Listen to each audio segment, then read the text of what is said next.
The following is a project of our nonprofit newsroom. Support Midcoast Morning and local community-centered journalism today by signing up to be a monthly sustaining donor at chly.ca/donate. It doesn't take much money to support local news. Hello and welcome to Midcoast Morning. I'm Joe Pugh. Ladysmith's acting mayor says an increasing lack of civility online is the community's greatest challenge as the town gets set for a by-election March 1st.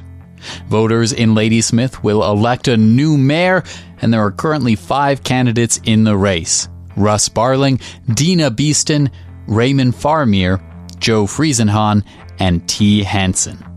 Former Mayor Aaron Stone stepped down last year to take a role as CEO of the South Island Prosperity Partnership, an economic development alliance serving the Greater Victoria region. Tricia McKay has been serving as acting mayor in the interim. In addition to issues with how she feels online discourse has evolved in the last number of years, McKay also cited challenges getting new commercial space, housing, and healthcare in Ladysmith when we spoke Tuesday about the town's political context. My name is Tricia McKay. I am the acting mayor for the town of Ladysmith. I started at the end of September, and our by-election is scheduled for March 1st. And what do you think are the main issues that whoever wins that by-election is going to have to stick handle as mayor? Main issues. I think it starts with challenges before that. There's just so much to learn when you're new at the municipal government level, learning how systems work, learning how to run a meeting if you're not familiar with it. There's a great big learning curve right at the beginning before you're even almost able to dive into specific issues. But assuming all of that is managed and handled well. Actually, maybe why don't we start there in that case? That's something I wanted to get to. Maybe could you tell me about the process for you as you, for the first time years ago, came into council, and then maybe what changed as well, or how that process evolved when you've taken over as acting mayor? So for me coming into it, I wasn't unfamiliar with sitting in meetings with Robert's rules. That was something I had done a great deal of as a school administrator and just through the years in different roles that I'd taken. So that part of it wasn't unfamiliar to me. What was unfamiliar, however, was how government works, how municipal government works in relation to legal processes and, the work of the bylaws and the importance of bylaws. And also even just as simple as understanding that an official community plan, which is established with public input, then sets the path for strategic priorities, which the council determines at the beginning of a term. And then from those strategic priorities, it goes sort of to the budgeting level where you sort of lay out what are the priorities for the year and how's that going to fit into the budget. So once you've got all that sorted out, then you have to have an understanding of how then the budget process works. And throughout the year, you're also going to be faced with situations where you have to be able to go back to that budget process and recognize that something that was critical got missed, or something that has occurred, like a critical infrastructure breakdown, which every community is facing these days and has to be done. So you have to find the money in the budget to be able to do that. So just having an understanding of how all of those things work together is a big learning curve for someone who's never done it before. How does that workflow you just described change, or how do you think people in the public should take that into account when they evaluate or think about the municipal government's ability to affect some kind of change? Well, if it's done well, it shouldn't, in a way, it shouldn't have to be a concern for people. I always figure government going on in the background is the way life should be. I think in about the last 10 years or so, all of that culturally has changed, where politics has become a spectator sport. And everyone has an opinion, and unfortunately often not well informed. I think if people do have an understanding of it, certainly if anyone coming onto council has an understanding of it, it will help them to remain focused on the things that we can do and the way that we can do them efficiently. as opposed to perhaps, some people come onto council at a regular election cycle, and they think that they're going to be able to restructure how a community appears or how it functions based on their image, when in fact it's the work of the council is to take all of those ideas that everybody has and the community interests and synthesize that into a path forward. That's the construction of the OCP, the official community plan. It is tremendously complicated and tremendously interesting to be able to take a vision that is all encompassing and move it forward into actuality and change and, positive impact in a community. With that as context, what do you think are the issues then that are going to be on the front burner in Ladysmith in the coming 2 years or so? Well, to start with, it's going to be the same as it is in every community, especially any sort of middle-sized community like Ladysmith. Having adequate housing and in a range of types of housing that will accommodate the growth that is coming our way is a big issue. The cost of living in British Columbia is so high. It is a big challenge for us to make sure that there's housing stock available in communities to accommodate all different types of incomes and people. And that's a big challenge. That's making sure that that's present is a big challenge. And the provincial government in BC has certainly taken steps to try and ensure that every community is doing that through their small-scale multi-unit housing legislation that came through a couple of years back. That's one challenge. Another challenge is along the same lines, along growth, is making sure that communities have sufficient medical care in their communities, for people not to have to just have virtual doctor's appointments, and to be able to have a family doctor in your community is incredibly important, especially when you have a community with an aging population, as do many communities on Vancouver Island, like Ladysmith. Our average age is older than you would expect, I would think. So those are two main things that everybody faces. I think if we're talking about specific things within Ladysmith, we've at the beginning of this, the current council largely has been in place now for 6 years. And we adopted the work of the previous council around developing our waterfront area to try and bring life to it and to capitalize on what there is to offer down there. And we have been working on that steadily since coming into our second term, first term and second term. And we're still not really there yet. And mainly because we're still waiting for the go-ahead for environmental, just the checklist that you have to do to make sure there's no environmental concerns around the past industrial history that was on that land. There's so many checks and balances around making sure that there isn't leaching and there isn't some kind of contamination. We're looking to make sure that we can mitigate any of those concerns. And we're still doing that. We're still looking to get provincial approval to be able to move forward and develop that area of Ladysmith. And I think there's been an impression that we forgot about it, that we're not interested in it, or that it's fallen off the radar. It absolutely hasn't.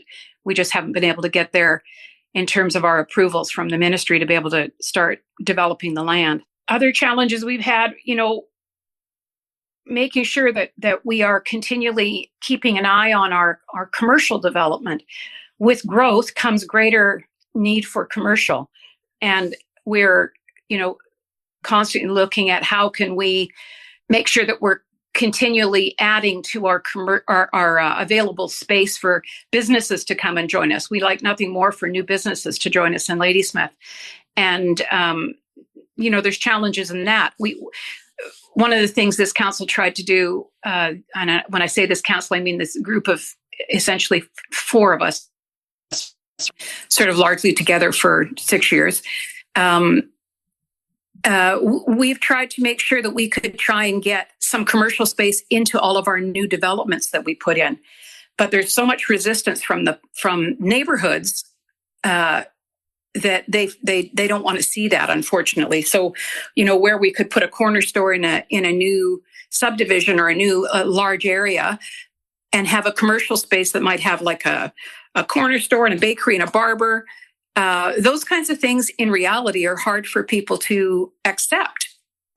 And so it's a balance. Plus, developers don't want to set aside land for that kind of stuff because it's worth more to them, I think, if they can sell it residentially. So trying to create space in the downtown area or expand our downtown area as much as we can, sort of fill it in right down the street, is certainly something that I think is a good focus. And we're continually trying to do that. So on some of those issues you talked about off the top, housing, healthcare, especially healthcare, which we think of as a provincial jurisdiction, what are the things that a council beyond advocacy can actually do? And what are the specific needs in Ladysmith? Are there things that are like a specific, measurable, achievable action that you think could be taken on that front? I think advocacy is probably the best thing. It is a provincial interest for sure.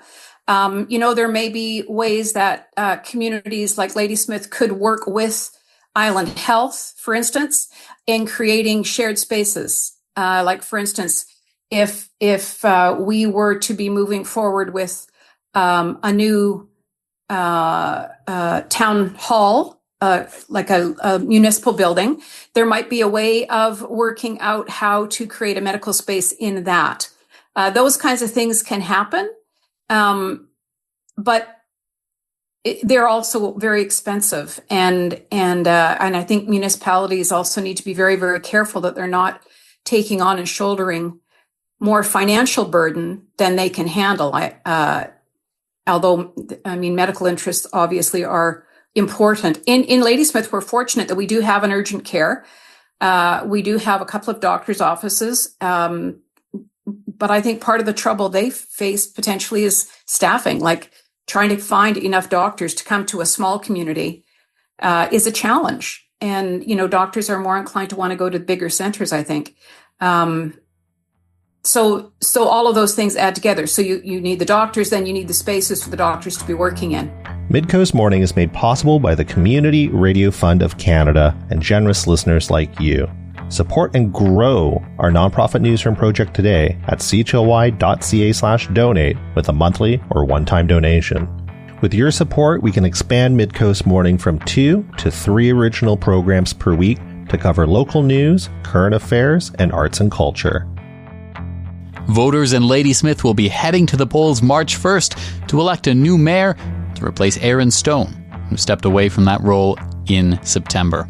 Tricia McKay, who's been a member of Ladysmith's town council since 2018, has been serving as acting mayor. I spoke with her about the political context in the community ahead of the by-election. You talked about the possibility of a new municipal building. Just maybe to bring people up to speed on that, there was an AAP, an alternative approval process, last year to potentially borrow money, to seek permission to borrow money for a new municipal building. The current one, I believe, correct me if I'm wrong, you have to sign a waiver if you go into the basement acknowledging that there's asbestos there. The space is regarded as not being adequate at all to the needs. Can you just tell me, where is that at, and what did you take away from the AAP process last year? Well, obviously, there was a sufficient response to the AAP process that indicated that there wasn't either support for us to build a new community or a new city hall, or there wasn't sufficient support for the model that we had been engaged in that particular project, which was a combination working with not municipal, but provincial funds, and it was creating a city hall with housing on top, and it would have been like workforce housing. So, for instance, the type of housing that you would need to support workers who would be working at the new hospital down in Duncan, teachers, nurses, people who have an income, have a good solid income, but need to be able to find a place to live quickly and efficiently because they have work. You know what I mean? So the project that we were looking at had a combination of funding that was going to put that in the building. And then there was going to be another commercial space in the building that we hadn't, or institutional space that we hadn't completely settled on. I think part of the problem with the project was there seemed to be a misunderstanding at the community level around what kind of information they should have to make that decision. And unfortunately, when you're at the AAP, a process approval, or when you're looking for approval for a project like that, you can't have all of the specifics of the project documented in advance of that, because that costs money. Even just getting basic construction plans or renderings is incredibly expensive. And so we were trying to do it on the little bit of money that we had, and then hoping that there would be support for the project, that we would be able to move forward with the borrowing. It wasn't the project itself. It was the AAP was around the right to borrow the funds, because that was going to potentially have impact on taxation. So, and it seemed to me that a lot of the comments that were made during that process from people was that they weren't against the city needing a new city hall. They recognized that we absolutely desperately needed a new city hall for our municipal workers.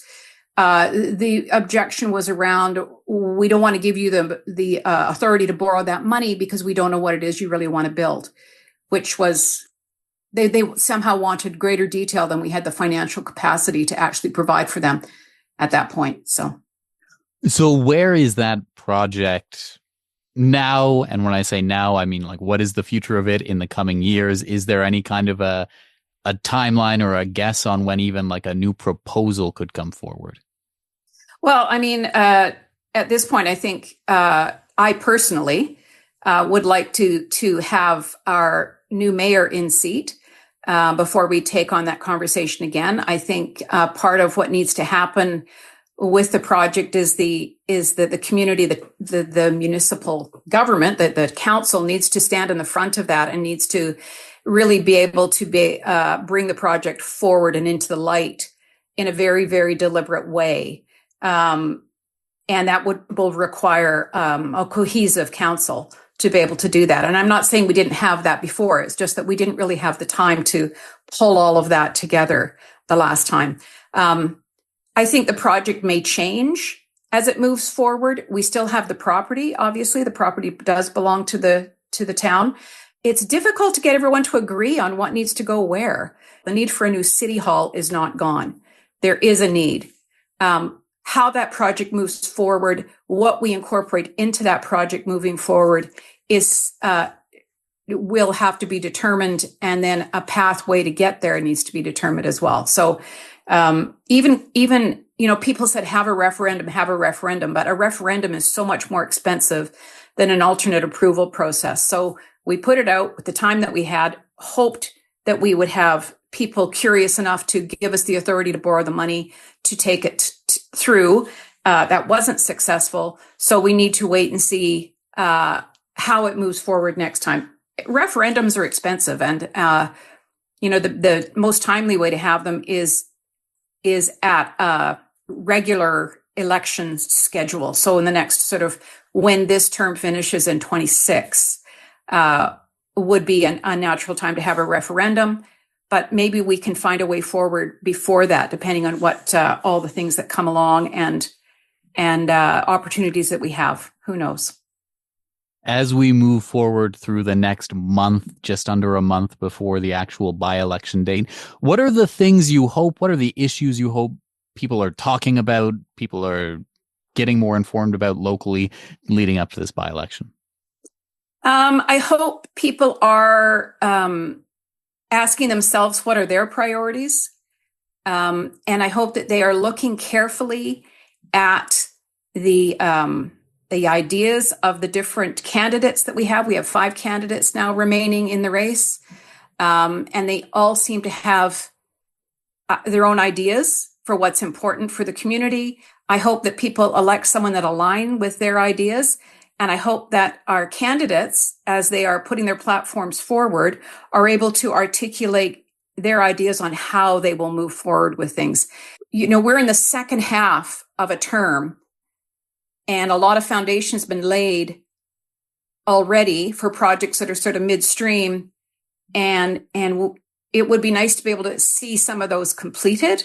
And a lot of it has nothing to do with council anymore. It's things that have gone to development, and we're waiting on developers to do what we have given them permission to do. I think it would be nice for people to be able to see some of those things, because then they would perhaps recognize that a lot of the work that was done by the existing council sets the foundation for things that other interests have to see through, like developers. On that front, what advice would you have for whoever takes over the mayor's seat based on your experience in the role? Oh, gosh. My advice to them would be to listen and to hear what their community is saying. And I don't mean just their immediate community, the people that are supporting them in their bid for being the mayor, but also in the greater community. What are the concerns of the greater community? And also to keep an open mind to learning, because all of us who joined on to council at any point, the first thing you have to do is learn. And in order to do that, you have to have a bit of an open mind. I think all of our candidates are capable of doing that. I'm excited to see where it goes. And yeah, my advice would be for people to listen to what's needed, and to make sure that they are asking the questions that need to be asked to get the information to help them understand everything. Has the way the community interacts with the council at Ladysmith, has that changed over the course of your tenure in the role as councillor or acting mayor? I don't think it's changed over my tenure as mayor. I think it was well set. I think there was I think we lived in a different world when I was first elected 2 terms ago, or term and a half ago.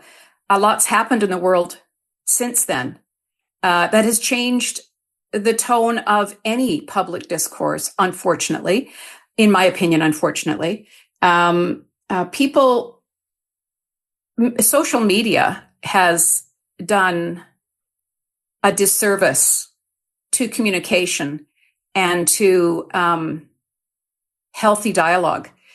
It can support it, but unfortunately, too often it turns negative.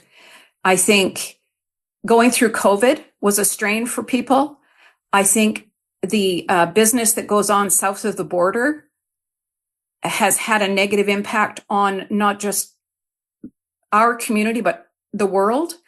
And I don't think we're insulated from any of that. And I'm just talking about the things that you will hear on many different platforms, where the whole concept of civility seems to be lost. And it's more important for people to be allowed to vent their spleen, sadly, than to show common civility and respect. And, you know, I don't interact on social media, but I will read it. And I am stunned sometimes at the things that people say. But then I'm encouraged sometimes to see other people step in and say the things that I'm thinking. Like, it's not necessary to speak that way, or to sort of actually just simply calmly provide the accurate information and then step away. I think that is unfortunately a dying art, and unfortunately people aren't demanding it.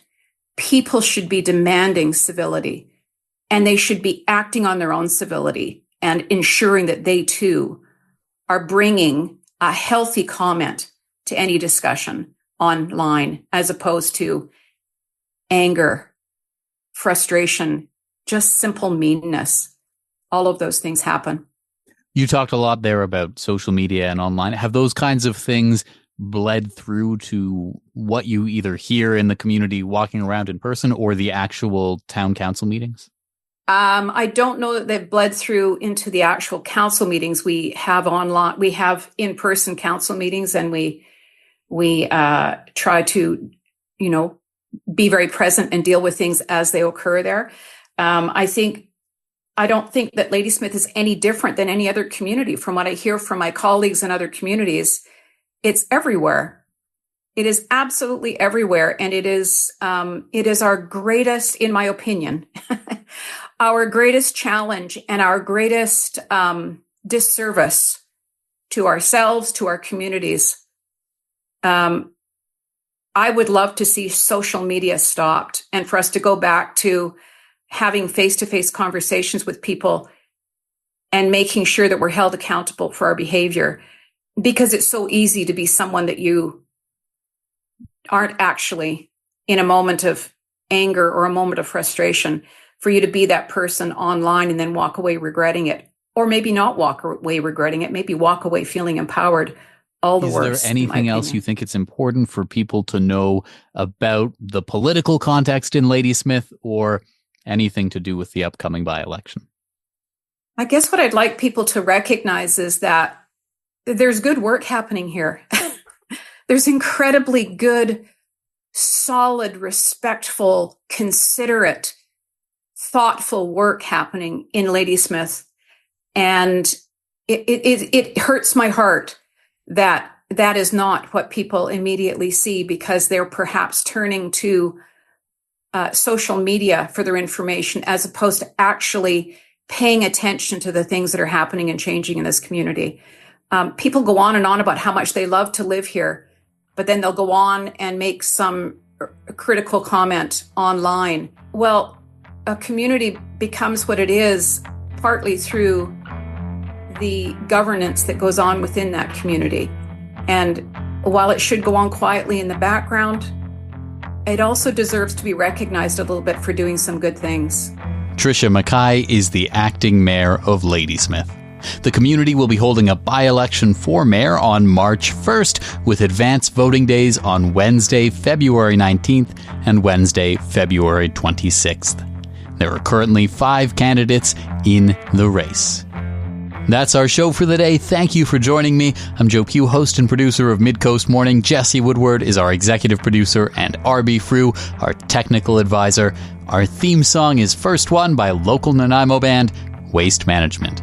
Get in touch at news@chly.ca. That's all for now. I'll talk to you on another Midcoast Morning. Midcoast Morning would not be possible without the funding of the Community Radio Fund of Canada's Radio Meters program and listeners like you. Midcoast Morning is a project of CHLY's nonprofit newsroom. Support nonprofit journalism in Nanaimo and on the Salish Sea today by becoming a monthly sustaining donor at $5 or more per month. Support the program at chly.ca/donate. Finally, this program acknowledges and gives thanks to the Snuneymuxw First Nation as we broadcast and podcast from their traditional territory. Thanks for listening.